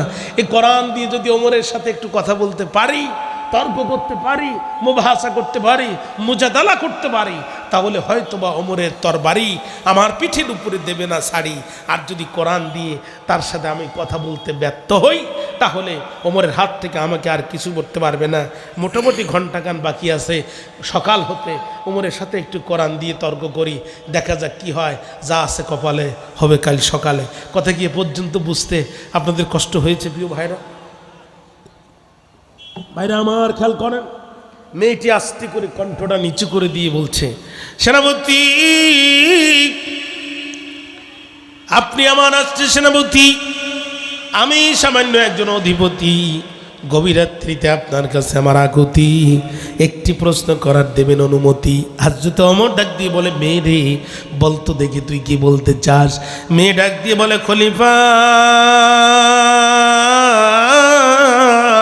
আপনিও মুসলমান, আমিও মুসলমান, আমাদের মধ্যকার সব সমস্যার সমাধান দিতে পারে আল কোরআন। আল্লাহু আকবার বললেন না? তো ওমর রাদিয়াল্লাহু তাআলা বলছে, তুই তো আমার চেয়েও বড় হুজুর, সব সমস্যার সমাধান দিতে পারে আল কোরআন, এই স্লোগান যে জানে তারা তো রাত্রে কোরআনের আইন লঙ্ঘন করে গান গাওয়া সম্ভব না, তুই তো আমার থেকে বড় হুজুর। বলছে, খলিফা আপনিও মুসলমান, আমিও মুসলমান, আমাদের মধ্যকার সব সমস্যার সমাধান দিতে পারে আল কোরআন। গভীর নিশীথে আমি গাইছি গান, আপনি আমাকে করেছেন বাধা দান, এখন বলেন কোন আয়াতে কোরআন গাইতে নিষেধ করেছে গান? ওমর গো বাধা দেন, কিন্তু কোরআন থেকে দলিল দেন। চিৎকার দিয়ে একবার বলেন আল্লাহু আকবার, আর জোরে বলেন আল্লাহু আকবার। ওমর কোরআন গাওয়াতে বাধা দিয়েছেন, আপত্তি নাই, বাধা দেন, কিন্তু কোন আয়াতে কোরআন গাইতে নিষেধ করেছে গান, আপনি সে আয়াতের দলিল দেন। হযরত ওমর ডাক দিয়ে বলে, মেরে কোরআন আল কারীমের 31 নম্বর সূরা 21 নম্বর পারা, সূরার নাম সূরা লোকমান, আয়াত নাম্বার 6। আল্লাহ রাব্বুল আলামিন নিজেই বলেন, ওয়া মিনান নাসি মান ইয়াশতারি লাহু ওয়াল হাদিসি লিইউদিল্লা আন সাবিলিল্লাহ। চিৎকার দিয়ে একবার বলা যাবে কি আল্লাহু আকবার? মানুষের মধ্যে এমন কিছু মানুষ আছে যারা অশ্লীল অবান্তর ভাষা এক জায়গায় করে গান হিসেবে সাপ্লাই করে দেয়। এই জাতের গান সমাজে আছে না নাই? 3 দিন তোর বাড়িতে গেলাম, দেখা পাইলাম না, ও যে কেন গেছিল আজও জানা গেল না। কথা কর না কেন? না দেখলে একদিন বুকের ভিতরে করে সিনসিন, মানে হার্ট শেষ, এরপরে পড়ে না চোখের পলক, চোখও শেষ। এত জাতের বিশ্রী অশ্রাব্য ভাষা যেগুলো কোনো রুচিশীল মানুষ তার জবানে আনতে পারে না। আমার ভাইরা, এই অশ্লীল অবান্তর ভাষা, এই গানগুলো তারা কেন গায়? আল্লাহ বলছেন লিউদিল্লা আন সাবিলিল্লাহ, এরা আল্লাহর রাস্তা থেকে মানুষগুলোকে পথভ্রষ্ট করে জাহান্নামের পথে পরিচালিত করতে চায়। কথা বলেন না কেন? আল্লাহ বলছেন এই গানের সুরকার, গীতিকার কণ্ঠ ভেসে আসবে যা, উলাইকা লাহুম আযাবুম মুহিন, তাদের জন্য আল্লাহ তাআলা কঠিন পীড়াদায়ক পেরেকদায়ক শাস্তি মজবুত করে রেখেছে। ওমর যখন কোরআন থেকে দলিল পেশ করলেন, মেয়েটার তখন মাথা নিচু হয়ে গেল, কারণ মোমেনের দলিল লাগে একটা, শয়তানের লাগে 99টা। সুবহানাল্লাহ বললেন না? বাইরে আমার মেয়েটি ডাক দিয়ে বলে, সেনাপতি আপনি কোরআন থেকে দলিল দিয়েছেন, এখন আমার আর কিছু বলার নাই। খলিফা শুধু একটি কথা বলতে চাই, আর একটি কথা বলার অনুমতি চাই। হযরত ওমর ডাক দিয়ে বলে, মেয়েরে আমি রাষ্ট্রপ্রধান, আমার হাতে পুলিশ আছে, এনএসআই আছে, গোয়েন্দা আছে, বেশি ঝামেলা করবি র্যাব পুলিশ নিয়ে আসবো, দরজা ভাঙবো, গ্রেপ্তার করব, কোরআনের আদালতে দাঁড় করাবো, তারপরে ছেড়ে দিব, আমার কিছুই হবে না। মেয়ে ডাক দিয়ে বলে, খলিফা অত দূরে যাওয়ার দরকার নেই, এই প্রশ্ন আমার শেষ প্রশ্ন, আর একটি প্রশ্ন করতে চাই। হযরত ওমর ডাক দিয়ে বলে, মেয়েরে বলতো দেখি কি বলতে চাস? মেয়েটি ডাক দিয়ে বলে, সেনাপতি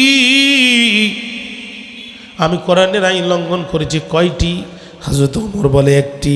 আমি কোরআনের আয়াত মানি নাই কয়টি? হযরত ওমর বলে, একটি। আমি কোরআনের বিরুদ্ধে চলেছি কয় জায়গায়? হযরত ওমর বলে, এক জায়গায়। মেয়েটি ডাক দিয়ে বলে, খলিফা একটা আয়াত না মানার কারণে এখন আমার কি হবে? ওমর বললেন, আমার বেতের আঘাত তোর পিঠের পরে পড়বে। মেয়েটি ডাক দিয়ে বলে, সেনাপতি অসেনাপতি একটি আয়াত লঙ্ঘন করার কারণে তোমার বেতের আঘাত যদি আমার পিঠের পরে পড়ে, আমি একটি নারী রয়েছে একা বাড়ি, বিনা অনুমতিতে আমার বাড়িতে প্রবেশ করি, আল্লাহর কোরআনের তিনটা আইন তুমি দিয়েছো ছাড়ি। খলিফা সাধারণ প্রজা হয়ে একটা আইন লঙ্ঘন করার কারণে তোমার বেতের আঘাত যদি আমার পিঠের পরে পড়ে, তুমি কোরআনের রাষ্ট্রের প্রেসিডেন্ট হয়ে তিনটা আইন লঙ্ঘন করার কারণে তোমার এখন কি হবে? কে তোমার শাস্তি দিবে? চিৎকার দিয়ে একবার বলা যাবে কি আল্লাহু আকবার? হযরত ওমর খুব ক্ষেপে উঠলেন, do you know who I am? তুই কি জানিস আমি কে? মেয়ে বলছে, তুমি রসুলের সাহাবী আর আমাদের খলিফা। মানে মেয়েও এমন কায়দায় বলতেছে যে ওমর তার কাছে কোনো ব্যাপার না। ওমর রাদিয়াল্লাহু তাআলা বলছে, না মেয়ে, আমার একটা বড় পরিচয় আছে। কি সেটা? আমি যখন শুনলাম আমার বোন, আপনাদের বিরক্তি আসতেছে আমার মনে হচ্ছে, মনোযোগ আছে কি আমার দিকে? আমার বোন আর ভগ্নিপতি ইসলাম কবুল করেছে, একথা শোনার পরে আমি তাদেরকে পিটাতে পিটাতে পিটাতে পিটাতে যখন ক্লান্ত আর পরিশ্রান্ত হয়ে গেলাম, তখন আমি উল্কার বেগে দৌড়ালাম, রাসূলুল্লাহকে নিজে হাতে জবাই করব। তরবারি নিয়ে যখন দৌড়ালাম, আল্লাহ রসুল কোরআন থেকে তেলাওয়াত করতেছেন, রসুলের তেলাওয়াত আমার কলিজার মধ্যে বর্ষার আঘাতের মতো বৃদ্ধ হলো। যে নবীকে আমি তরবারি দিয়ে হত্যা করতে চেয়েছিলাম, সেই তরবারি রসুলের কদম মোবারকে রেখে রসুলের হাতে হাত দিয়ে আমি ওমর কালেমা পড়ে ইসলাম গ্রহণ করলাম। ঠিক সেই থেকে আজ পর্যন্ত আমি নিজে কোরআনের আইনের বিরুদ্ধে একটি কদম এ জমিনে ফেলি নাই। আর আমার সামনে যে কোরআনের আইন লঙ্ঘন করেছে, সঙ্গে সঙ্গে আমার তরবারি তার মোক্ষম জবাব দিয়েছে। তুই কি জানিস আমি কে? তুই কোরআন পড়তে পারিস? মূর্খ কথাকার, নিজে কোরআন পড়তে পারিস? প্রচন্ড খেপে গেলেন। মেয়েটি চিন্তা করলেন, যান ওমর যখন খেপে গেছে তাহলে কিছু সময় পার করা যাবে। মেয়েটি আস্তে করে ডাক দিয়ে বলছে, তুমি জানো না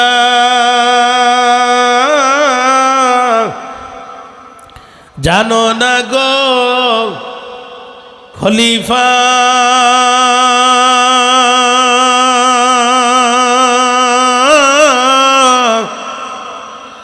আমি মে কোরআনের হাফেজা। অশিক্ষিত ভাবিও না, মূর্খ ভাবিও না, এটা তোমার রাষ্ট্র চালানো না রে ওমর। যে কোরআন দিয়ে অর্ধ পৃথিবী তুমি শাসন করেছো, ও কোরআনের প্রতিটা আয়াতে কারিমা রব্বে কারিম আমার হৃদয়ের ভিতরে সেভ করে দিয়েছে। আমি কোরআন দিয়ে তোমার অপরাধের দলিল দিব। চিৎকার দিয়ে একবার বলা যাবে কি আল্লাহু আকবার?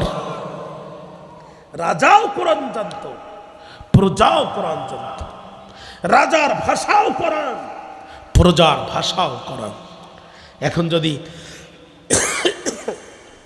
এখন যদি আমি আপনাদেরকে হাত তুলতে বলি, ভাইরা কারা কারা আমরা কোরআন পড়তে পারি একটু দেখি, আমি বলবো না, তোরা ভয় পেয়েন না, এমন হাত উঠবে যা দেখে আমাদের নিজেদের লজ্জা লাগবে।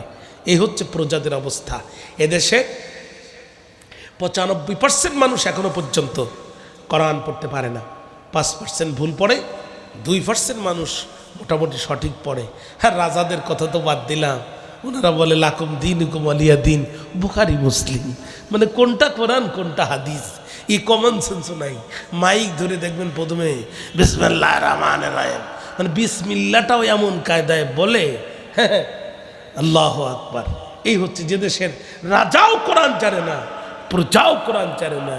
এই দেশে ভূমিকম্প, সিডর আর আইলা ছাড়া আর কিছু আশা করা যায় না। কথা বলেন না কেন প্রিয় ভাইরা? মানুষের ভাগ্য পরিবর্তন করার জন্য আল্লাহ পাক কোরআন নাজিল করেছে। কথা বলছেন না কেন? সুতরাং ভাইরা আমার, বন্ধুরা আমার, যাই করেন না কেন, জীবনে যাই করেন, জীবনে যাই করেন, সন্তানটিকে জীবনের শুরুতেই কোরআন ঢুকিয়ে দেন ভিতরে। আপনি ডাক্তার বানান, আপনি ইঞ্জিনিয়ার বানান, আপনি ব্যারিস্টার বানান, কোনো আপত্তি নেই, কিন্তু জীবনের শুরুতেই যদি কোরআনটা তার ভিতরে দেন, সকালবেলা যে খাবার আপনি সবার আগে খাবেন, সারাদিন পরে যখন মুখ থেকে ঢেকুর আসবে, ওই সকালবেলার খাবারের ঘেরানটাই মুখ দিয়ে আসবে। আপনি যদি জীবনের শুরুতেই আপনার ছোট্ট সন্তানটিকে কোরআন দিয়ে দেন সিনার ভিতরে, ওই সন্তানকে কেউ নাস্তিক বানাতে পারবে না, মুরতাদ বানাতে পারবে না, ইমান হারা করতে পারবে না। জোরে বলেন কথা ঠিক কিনা? আজকে সমস্ত অশান্তির মূল কারণ হচ্ছে কোরআন থেকে আমরা লক্ষ লক্ষ যোজন যোজন দূরে চলে গিয়েছি, কোরআন থেকে আমরা অনেক দূরে চলে গিয়েছি, যার কারণে আজকে আমাদের কপালে আগুন জ্বলেছে। জোরে বলেন কথা ঠিক কিনা? বন্ধুরা আমার, খেয়াল করেন, শুরুতে একটা হাদিস পড়েছি, রাসূলুল্লাহ বলছেন আল কোরআনু শাফিউন মুশাফফা। কিয়ামতের দিন আল্লাহ রাব্বুল আলামিন এই কোরআনকে শাফায়াত করার পারমিশন দিয়ে দেবে। সুবহানাল্লাহ বললেন না? যারা কোরআন তেলাওয়াত করবে, কোরআনের সমাজ করার কাজে নিজের জীবন যৌবন টাকা পয়সাকে উৎসর্গ করবে, কিয়ামতের দিন আল্লাহর কোরআন তাদেরকে শাফায়াত করে আল্লাহর জান্নাতে পৌঁছায় দেবে। নবীজি আমার বলেন, মান কোরআন কোরআন ওয়া আমিলা বিমা ফিহি উলবিসা ওয়ালিদাহু তাজান ইয়াউমাল কিয়ামাহ। যেই ব্যক্তি কোরআন তেলাওয়াত করবে, এত অনুযায়ী আমল করবে, কাল কিয়ামতের কঠিন মুসিবতের কালে মা যেই দিন সন্তানের পরিচয় দেবে না, পিতা যেদিন তার পুত্রকে চিনতে পারবে না, কঠিন কিয়ামতের দিন কোরআন পড়নেওয়ালা ছাত্রের পিতার মাথায় আল্লাহ রাব্বুল আলামিন নূরের টুপি পরায় দিবেন। রাসূল বলছেন, জাওয়াসানু মিন জাওয়িশ শামসি ফি বুয়ুতিদ দুনিয়া, দুনিয়ার পূর্ব দিগন্ত থেকে রক্তিম সূর্য উঠলে ওই সূর্যের জ্যোতি যত না বেশি হয়, কোরআন পড়নেওয়ালা ছাত্রের পিতার মাথার নূরের মুকুটের জ্যোতি তার থেকে লক্ষ লক্ষ গুণ বেশি হবে। চিৎকার দিয়ে কোন আল্লাহু আকবার। এই জন্যে ভাইরা আমার, আমি খুব সংক্ষেপে আবেদন জানাবো, education is the backbone of nation. No nation can prosper without education. শিক্ষা জাতির মেরুদণ্ড, শিক্ষা ছাড়া কোনো জাতি মাথা উঁচু করে দাঁড়াতে পারে না।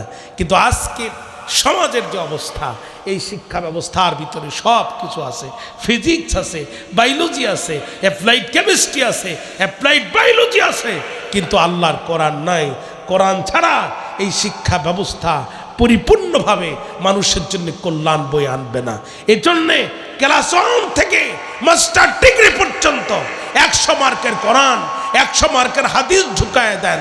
এই দেশে যত চুরি সব শিক্ষিত লোকেরা করে, অশিক্ষিত লোকেরা চুরি করে না। কথা বলেন না কেন? এই দেশে যত বড় বড় চুরি করে, তত বড় বড় বিসিএস ক্যাডার মানুষের টাকা আত্মসাৎ করে বিদেশে পাচার করে, কোটি কোটি টাকা বিদেশে পাচার করে। মূর্খ মানুষেরা না, সব শিক্ষিত মানুষেরা। কারণ কি? শিক্ষা ব্যবস্থার ভিতরে কোরআন নাই। অর্থাৎ শিক্ষা ব্যবস্থার মধ্যে যদি কোরআনকে প্রতিষ্ঠিত করা যায়, তাহলে দুর্নীতি নির্মূল হয়ে যাবে, সুদ ঘুষ জানাবে, বিচার মাটির সাথে মিশে যাবে, একটি সোনালী সমাজ ব্যবস্থা কায়েম হবে। মেয়েটি বলছে, খলিফা তুমি জানো না আমি কোরআনের হাফেজা। জোরে করেন আল্লাহু আকবার। আমি তোমার অপরাধের দলিল কোরআন থেকে দেব। আমিরুল মুমিনিন খলিফাতুল মুসলিমিন, তোমার 1 নম্বর অপরাধের দলিল আমি জানতে চাই। গভীর রাত্রিতে তুমি আমার বাড়িতে যখন প্রবেশ করেছো, বাড়ির সামনের পাঁচিল দিয়ে প্রবেশ করলে নাকি বাড়ির পিছনের পাঁচিল দিয়ে প্রবেশ করেছো? ওমর বলে, মেয়ে বাড়ির পিছনের দরজা দিয়ে প্রবেশ করেছি। মেয়ে ডাক দিয়ে বলে, খলিফা, সূরার নাম সূরাতুল হুজুরাত, আয়াত নাম্বার 4, আল্লাহ রাব্বুল আলামিন বলেন, ইন্নাল্লাযীনা ইউনাদুনাকা মিন ওয়ারাইল হুজুরাত। ভাইরা আমার, কোরআনুল কারীমের 49 নম্বর সূরা 26 নম্বর পারা সূরা হুজুরাতের 4 নম্বর আয়াতে কারিমার মধ্যে আল্লাহ রাব্বুল আলামিন বলেন, নিশ্চয়ই যারা নবী আপনাকে প্রাচীরের পিছন দিক থেকে আহ্বান করে, আকসারুহুম লা ইয়াকিলুন, এদের অধিকাংশ জ্ঞান রাখে না, বুদ্ধি রাখে না, এদের অধিকাংশ বোকা। খলিফা ওমর, তুমি বাড়ির পিছন দিক থেকে প্রবেশ করেছো, আল্লাহর কোরআন বলছে তুমি বোকা। হযরত ওমর মুস্কি মুস্কি হাসলেন। মেয়েটি ডাক দিয়ে বলে, খলিফা, তোমার 2 নম্বর অপরাধের দলিল কোরআনুল কারীমের সূরাতুন নূর আয়াত নাম্বার 27। আল্লাহ রাব্বুল আলামিন বলছেন, ইয়া আইয়ুহাল্লাযীনা আমানু লা তাদখুলু বুয়ুতান গায়রা বুয়ুতিকুম হাত্তা তাস্তানিসু ওয়া তুসাল্লিমু আলা আহলিহা যালিকুম খায়রুল লাকুম। আল্লাহ রাব্বুল আলামিন ডাক দিয়ে বলছে, রে ঈমানদারেরা, লা তাদখুলু বুয়ুতান গায়রা বুয়ুতিকুম, একজনের বাড়ি থেকে আর একজনের বাড়িতে, একজনের গৃহ থেকে আর একজনের গৃহে প্রবেশ করবে না অতক্ষণ, অনুমতি পাবে না যতক্ষণ। আমরা যদি কারুর বাড়িতে প্রবেশ করতে চাই, কমসে কম 2টা আদব আমাদের মানা লাগবে। 1 নাম্বার, ওই বাড়ির পরিবার পরিজনের সদস্যদের কাছ থেকে আমাদেরকে অনুমতি নিতে হবে। 2 নাম্বার, ওয়া তুসাল্লিমু আলা আহলিহা, শুধু অনুমতি নিলে হবে না, ওই পরিবার পরিজনদের উপরে সালাম দিতে হবে। মেয়েটি ডাক দিয়ে বলে, আমিরুল মুমিনিন, খলিফাতুল মুসলিমিন, গভীর রাত্রিতে আমার বাড়িতে এসেছিলেন যখন, আপনি কি বাড়িতে প্রবেশের অনুমতি নিয়েছিলেন তখন? হযরত ওমর বলে, না, অনুমতি নাই। মেয়ে বলে, খলিফা, মনে কিছু নেবেন না, ইটস ইওর সেকেন্ড ক্রাইম, এটাই আপনার 2 নম্বর অপরাধ, আপনি অনুমতি নেন নাই। আমিরুল মুমিনিন, অনুমতি তো নিলেন না।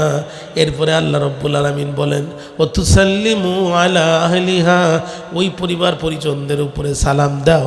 আপনি কি আমাকে সালাম দিয়েছিলেন? হযরত ওমর বলেন, না রে, আমি সালাম দেইনি। মেয়ে বলছে, এটা 3 নম্বর অপরাধ আপনার। 1 নম্বর পিছনের পাঁচিল দিয়ে প্রবেশ করেছেন অপরাধ। 2 নম্বর অপরাধ হচ্ছে আমাকে আপনি অনুমতি নেন নাই বাড়িতে প্রবেশ করার, 2য় অপরাধ। 3 নম্বর অপরাধ হচ্ছে আপনি সালাম পেশ করেন নাই, 3 নম্বর অপরাধ। এজন্য রাসূল বলছেন, আফশুস সালাম, আফশুস সালাম, আফশুস সালাম, বেশি বেশি সালাম দাও, বেশি বেশি সালাম দাও। ও তুতাইমুত তাআম, আর যারা অনাহারি তাদেরকে তোমরা খাবার খাও। 3টা কাজ করো রে উম্মত। 1 নম্বর, বেশি বেশি সালাম দাও। 2 নম্বর, অনাহারিদের মানুষদেরকে খাবার খাও। 3 নম্বর, ওয়াসাল্লু বিল্লাইলি ওয়ান নাসু নিয়াম, পৃথিবীর মানুষ যখন ঘুমিয়ে যায় তখন তুমি উঠে যায় নামাজটা রেডি করে আল্লাহর সন্তুষ্টির জন্য নামাজে দাঁড়ায় যাও। 1 নম্বর, মানুষকে সালাম দাও। 2 নম্বর, মানুষকে খাবার খাও। 3 নম্বর, মানুষ যখন ঘুমিয়ে যায় তুমি তখন নামাজে যাও। তাদখুলুল জান্নাতা বিসালাম, রাসূল বলেন, এই 3টা কাজ করে নিরাপদে তুমি জান্নাতে চলে যাও। চিৎকার দিয়ে একবার বলেন, আল্লাহু আকবার। ওমর, আপনি আমাকে সালাম দিয়েছিলেন, সালাম দিবেন বেশি বেশি। স্বামী স্ত্রীকে সালাম দিবেন, স্ত্রী স্বামীকে সালাম দিবেন। চাচা চাচি আম্মাকে সালাম দেন। কও কি বাপু, আমি বীর মুক্তিযোদ্ধা মানুষ, আমি আগে সালাম দিব, আমার একটা মানিজ্যতের ব্যাপার না? অথচ রাসূলুল্লাহর স্ত্রী আম্মা আয়েশা বলছেন, জীবনে বহুবার চেষ্টা করেছি, জীবনে একটি বারের জন্য হলেও রসুলকে আমরা আগে সালাম দিতে পারিনি। আল্লাহু আকবার বললেন না? আগে সালাম দিতে পারিনি নবীকে। আর আমরা কি আশায় থাকি যে বউ আমাকে আগে সালাম দিবে? না, আম্মা আয়েশা বলছেন, জীবনে বহুতবার চেষ্টা করেছি, রসুলকে একটা দিনের জন্য আগে সালাম দিতে পারিনি। সন্তান বাবাকে সালাম দিবে, বাবা সন্তানকে সালাম দিবে। নবী আমার বলেন, মিশকাতুল মাসাবি কিতাবুল আদবের মধ্যে আমরা হাদিস পড়েছি, আল্লাহ রসুল বলেন, 2 মুসলমান দেখা হলো, সালাম দিল, মুসাফা করলো, একজন আর একজনের সাথে গল্প করলো, দুনিয়ার ব্যবসার হিসাব কিতাব বলল, তোমার খেতে খামারের কী হিসাব, চাউলের হিসাব বছর ভালো না, ধান ঠিক মতো হয় নাই, দোকানের বেচা কেনাও নাই, এই গল্প টল্প করে ভাই একটু দোয়া করেন যেন ফসল ভালো হয়, সালামু আলাইকুম বলে আবার সালাম দিয়ে তারা মুসাফা করে বিদায় নিল। রসুল বললেন এই মাঝখানে যত গল্প করুক না কেন, সালাম দিয়ে কথা শুরু করলো, সালাম দিয়ে কথা শেষ করলো। যত সময় তারা গল্প করলো, গাছের পাতা শুকনা পাতা যেমন জমিনে ঝরঝর করে ঝরে যায়, এই দুইজন মোমেন বান্দার জীবনের সগীরা গোনাগুলো ঝরঝর করে জমিনে ঝরে গেল। এই জন্য বেশি বেশি সালাম দিবেন, স্বামী স্ত্রীকে সালাম দিবেন, প্রতিবেশীকে সালাম দিবেন। সালাম দিলে মহব্বত তৈরি হয়, সালাম দিলে শত্রু পরম বন্ধুতে পরিণত হয়।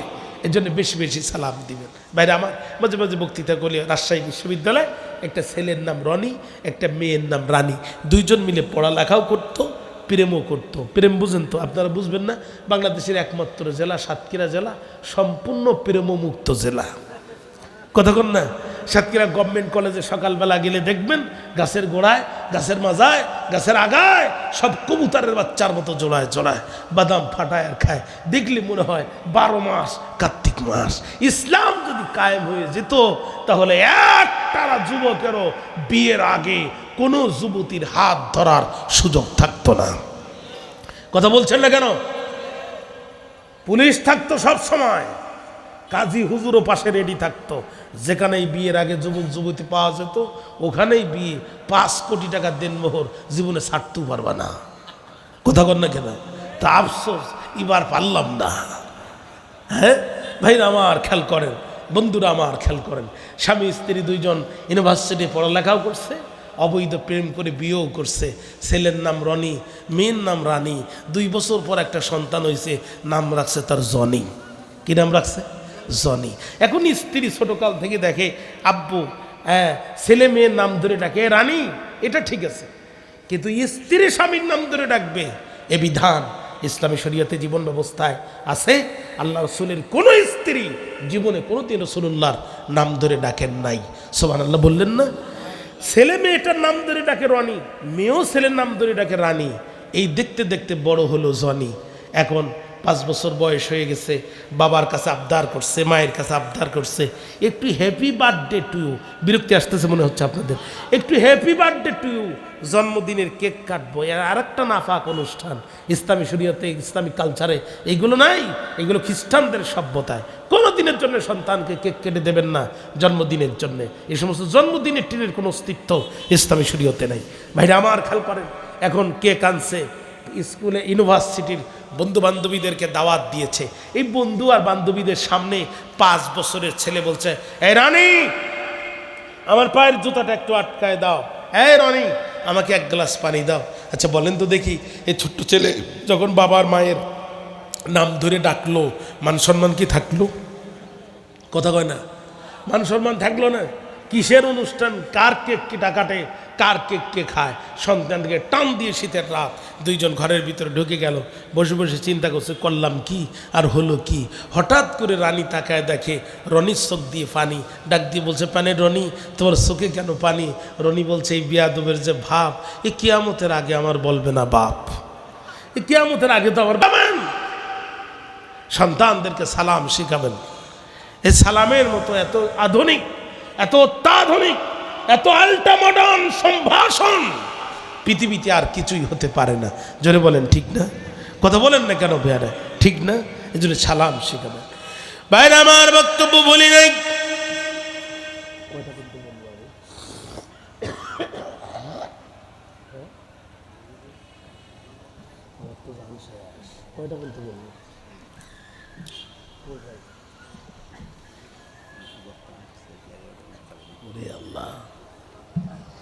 আপনাদের কষ্ট হচ্ছে আমি বুঝতে পারতেছি। মনোযোগ আছে আমার দিকে? একটা ওর আওয়াজ দিত, নারায়ে তাকবীর। জ্বরও আসছে অনেক। ভাইরা আমার, মেয়েটি বললেন সেনাপতি 1 নম্বর অপরাধ, আপনি বিছুনের দরজা দিয়ে আমার বাড়িতে প্রবেশ করেছেন। 2 নম্বর অপরাধ, আপনি অনুমতি নেন নাই। 3 নম্বর অপরাধ, আপনি সালাম দেন নাই। ওমর বলে মেয়েরে তোর দলিল দেয়া কি শেষ? মেয়ে বলছে খলিফা হ্যাঁ শেষ। ওমর বলে এবার আমার কাছ থেকে দলিল নেই। মেয়ে আশ্চর্য হয়ে বলে খলিফা আপনি কোরআন থেকে একটা দলিল পেশ করেছেন, এর মোকাবেলায় আমি আপনাকে তিনটা দলিল পেশ করলাম, এরপরেও আবার আপনার কাছে দলিল আছে? হযরত ওমর বলে মেয়েরে তুই প্রজা আমি রাজা, অবশ্যই আমার কাছে দলিল আছে। সূরার নাম সূরাতুল হজ, আয়াত নাম্বার 41। আল্লাহ রাব্বুল আলামিন বলেন আল্লাযীনা ইম্মাক্কান্নাহুম ফিল আরদি আকামুস সালাতা ওয়া আতাউয যাকাতা ওয়া আমারু বিল মা'রুফি ওয়া নাহাউ আনিল মুনকার ওয়ালিল্লাহি আকিবাতুল উমুর। চিৎকার দিয়ে একবার কোন আল্লাহু আকবার। আল্লাহ রাব্বুল আলামিন বলেন মুসলমানদের সরকার প্রধান যারা হবে তারা 4টা দায়িত্ব পালন করবে। জোরে বলেন কয়টা? মুসলমানদের সরকার যারা হবে তারা 4টা দায়িত্ব পালন করবে। এই 4টা দায়িত্ব দেখে বোঝা যাবে যারা মুসলমানদের সরকার, এই 4টা দায়িত্ব দেখে বোঝা যাবে এদেরকে যারা নির্বাচিত করেছে তারা মুসলমান। 1 নাম্বার, মুসলমানদের সরকার যারা হবে পার্লামেন্টের প্রথম অধিবেশনেই তারা নামাজের বিল কায়েম করবে। কথা বলেন না কেন? কিসের বিল কায়েম করবে? বক্তৃতা কি আমার না বক্তব্য আল্লাহর? জোরে বলেন না কেন? বক্তব্য কার? আল্লাযীনা ইম্মাক্কান্নাহুম ফিল আরদি আকামুস সালাত। মুসলমানদের সরকার প্রধান যারা হবে তাদের 4টা দায়িত্বের মৌলিক দায়িত্বর 1 নম্বর দায়িত্ব পার্লামেন্টে তারা নামাজের বিল কায়েম করবে। 56টি বছর দেশটি স্বাধীন হলো, কত সরকার আসলো আর কত সরকার গেল, এরা কেউ পার্লামেন্টে নামাজের বিল আনলো না। জোরে বলেন কথা ঠিক কিনা? 1 নম্বর পার্লামেন্টে নামাজের বিল আনবে যারা মুসলমানদের সরকার বলে পরিচয় দিতে পারবে তারা। ভাইরা আমার, সারা জীবন বক্তৃতা করে 2 জন মানুষ নামাজি হবে এর কোনো নিশ্চয়তা নেই। আজ থেকে আরও 15-16 বছর আগের কথা বলছি। পাবনা শহরে বাংলা বাজার এলাকায় গেলাম বক্তৃতা করতে। প্রচণ্ড শীত, জানুয়ারি মাস। একবারে মাহফিল কমিটির মূল দায়িত্বে থাকা একটা মানুষের সাথে রাত্রে এক বিছানায় ঘুমালাম। সকালবেলা আমি আজানের সময় উঠে গেলাম, ডাকলাম ভাই একটু গরম পানি দেন, আমার ঠান্ডার সমস্যা আছে, একটু গরম পানি দিয়ে উজু করে আসেন আমরা 2 জন নামাজটা আদায় করি। আমার বলছে হুজুর ও আপনি পড়েন। তো অনেকক্ষণ একটু গল্প স্বল্প করেছে, একটু মহব্বত হয়েছে। আমি তাকে ডাকলাম ওঠেন, বলছে বললাম না আপনি পড়েন। আমি চিন্তা করলাম এর যদি আর একবার ডাকি তো আমার হাদিয়া তো কিচ্ছু দেবে না।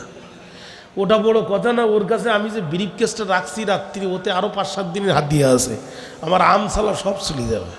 কথা বলেন, এই ওয়াজ দিয়া সমাজে এখানে 1 দিন 2 দিন ব্যাপী কেন, আপনি যদি এখানে লিখে দেন কিয়ামত ব্যাপী তাফসির মাহফিল, তার মাঠে কিয়ামত হবে না যতদিন এই মাঠে তাফসির হবে ততদিন। প্রত্যেক দিন স্টেজার প্যান্ডেল থাকবে, একজন করে বক্তা আসবে, বক্তৃতা করবে, মানুষ শুনবে, চলে যাবে। তারপরও এই গ্রামে, শুধু এই গ্রামে 100% মানুষ নামাজি হবে না। কিন্তু যদি আজকে পার্লামেন্টে দাঁড়িয়ে আপনাদের এলাকার সংসদ সদস্য প্রখ্যাত আলেমে দিন মুহাদ্দিস আব্দুল খালেক সাহেব পার্লামেন্টে দাঁড়িয়ে বলেন মাননীয় স্পিকার বাংলাদেশের পার্লামেন্টে নামাজ কায়েম দরকার, যেহেতু আপনারা মুসলমানদের সরকার, স্পিকার বলবে সংসদের সামনে এখন প্রশ্ন হচ্ছে বাংলাদেশে নামাজের বিল বাস্তবায়ন করা হোক, আজানের পরে মসজিদে যাবে না যারা, শরীয়ত অনুযায়ী শাস্তির সম্মুখীন হবে তারা। স্পিকার বলবে আপনারা পক্ষে আছেন যারা তারা হা বলুন, বিপক্ষে যারা আছেন তারা না বলুন। আমার মনে হয় হা জয় যুক্ত হয়েছে, হা জয় যুক্ত হয়েছে, হা জয় যুক্ত হয়েছে। পার্লামেন্টে পাশ হয়ে গেল, মন্ত্রী পরিষদে সই হয়ে গেল, আইনটা প্রেসিডেন্টের কাছে চলে গেল, প্রেসিডেন্ট আইন সিগনেচার করার সাথে সাথে এটাই অ্যাক্ট হয়ে গেল, আইন হয়ে গেল, পত্র পত্রিকায় প্রকাশিত হয়ে গেল। সারা বছরও ফজরে আজানের পরে মসজিদে যায়নি যারা, আগামীকাল মুয়াজ্জিনের আগে মসজিদে হাজির হবে তারা। চিৎকার করে বলেন তো দেখি আল্লাহর কোরআন পার্লামেন্টে যাওয়ার দরকার আছে না না? আমাদের সারা জীবনের অস্তি কোনো লাভ নাই, কোনো লাভ নাই। পার্লামেন্টের মাত্র 30 সেকেন্ডের কাজ এই জনম জনম ওয়াজের চেয়ে অনেক বেশি দামি। মাত্র একটা আইন পাশ হয়ে যাবে, সাথে সাথে সারা বছরে মসজিদে যারা যায়নি ওরা ফজরের আজানের মুয়াজ্জিনের দায়িত্ব নেবে। কথা বলেন না কেন ভাইরা আমার? এই জন্যে মুসলিম সরকারের 4টা দায়িত্ব, এর মধ্যে 1 নম্বর দায়িত্ব হচ্ছে আল্লাযীনা ইম্মাক্কান্নাহুম ফিল আরদি আকামুস সালাহ, রাষ্ট্রীয়ভাবে পার্লামেন্টে তারা নামাজের বিল কায়েম করবে। 2 নম্বর ওয়া আতাউজ যাকাত, যাকাত অর্থনীতির ভিতরে যাকাত হচ্ছে একটা মজবুত খুঁটি, ইসলামিক অর্থনীতির মূল স্তম্ভের একটি স্তম্ভ। অর্থনীতির ভিতরে তারা যাকাতকে প্রতিষ্ঠিত করে দেবে। আমাদের ভিতরে বহু মুসল্লি আছে নামাজ 1 ওয়াক্ত জামাত ছাড়ে না, কিন্তু রমজান আসলে পকেটে মালে হাত দিতে চায় না, আছে না? চাচা রমজান আসলে মুখটা খুব অন্ধকার। ইমাম সাহেব বলে, চাচা আপনি আমার রেগুলার মুসল্লি, আপনার মনটা এত খারাপ হতে দেখিনি, খবর কি বলো?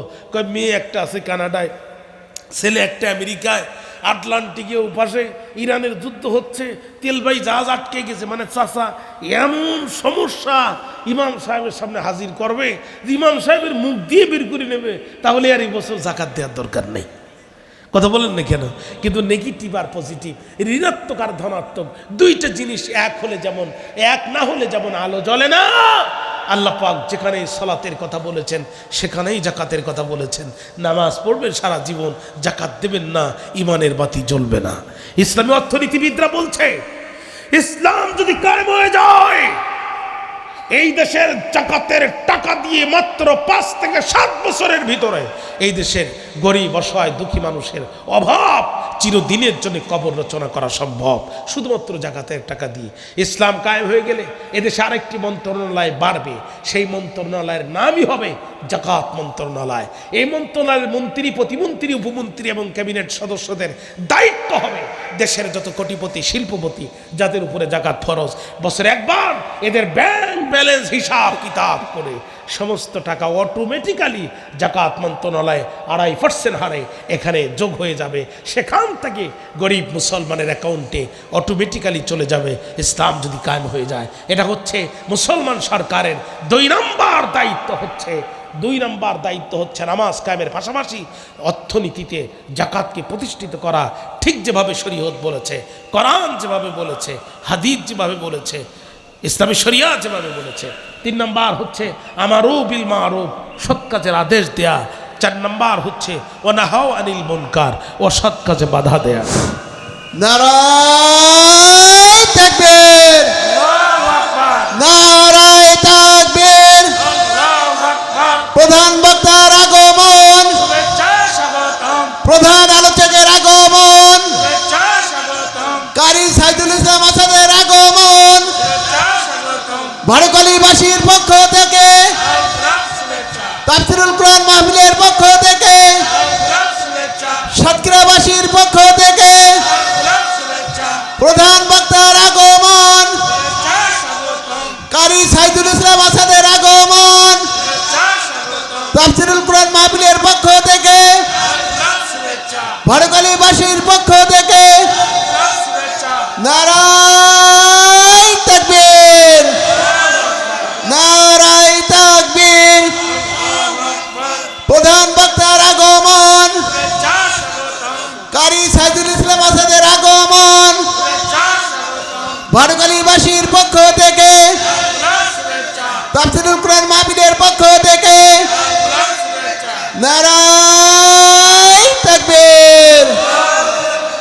সম্মানিত উপস্থিতি, আপনারা নিশ্চয় লক্ষ্য করেছেন 2 দিনব্যাপী ঐতিহাসিক তাফসীরুল কোরআন মাহফিলের আজকের এই প্রথম দিবসের প্রধান আলোচক, প্রধান বক্তা, প্রধান আকর্ষণ আন্তর্জাতিক খ্যাতিসম্পন্ন মুফাসসিরে কোরআন, মিডিয়া ব্যক্তিত্ব, আন্তর্জাতিক পুরস্কার প্রাপ্তকারী হাফেজ কারি মাওলানা সাইদুল ইসলাম আসাদ, হাফেজ কারি মাওলানা সাইদুল ইসলাম আসাদ, ঢাকা। ইনি আমাদের মাঝে উপস্থিত হয়েছেন, এক্ষুনি আলোচনা পেশ করবেন। যারা এখনো বাইরে আছেন সকলকে মঞ্চের সামনে আসার জন্য বিনীতভাবে আহ্বান করছি। 3 নম্বর আমারু বিল মারুফ, 4র্থ নম্বর হচ্ছে ওয়ানাহাউ আনিল মুনকার, সৎ কাজের আদেশ দেয়া, অসৎ কাজে বাধা দেয়া। আমাদের দেশে সৎ কাজে আদেশ দেয়া লোকের অভাব নাই, কিন্তু অসৎ কাজে বাধা দেওয়ার লোক নাই। কথা বলছেন না কেন? যেখানে অসৎ কাজ হবে আমাদের ইমানি জজবা দিয়ে এই অসৎ কাজগুলো রুখে দিতে হবে। কথা বুঝতে পেরেছেন? ইসলাম যে কাজ সমর্থন করে না সে কাজ আমরা নিজেরাও করব না, এ ভূখণ্ডেও সে কাজ করতে দেব না। প্রিয় ভাইরা আমার, আমি অসুস্থ শরীর নিয়ে খুব কষ্ট করে ঢাকা থেকে আসছি শুধু দাওয়াত রক্ষার্থে। এরপরে আমি যখন স্টেজে উঠছি তখন আমার শরীরে জ্বর, তারপরেও আমি চেষ্টা করেছি আপনাদেরকে কথা শোনানোর জন্যে। যতটুকু কথা বলতে পেরেছি আল্লাহ পাক আমাকে এবং আপনাদের সকলকে আমল করার তৌফিক দান করুক। আজ যাহা দিতে চাই কেন বলছো নিব না, কাল যাহা নিতে চাইবে আমি হয়তো দেব না। হাজামা ইংদি ওয়াল ইলমু ইনদাল্লাহ আলাইহি তাওয়াক্কালতু ওয়া ইলাইহি উনীব।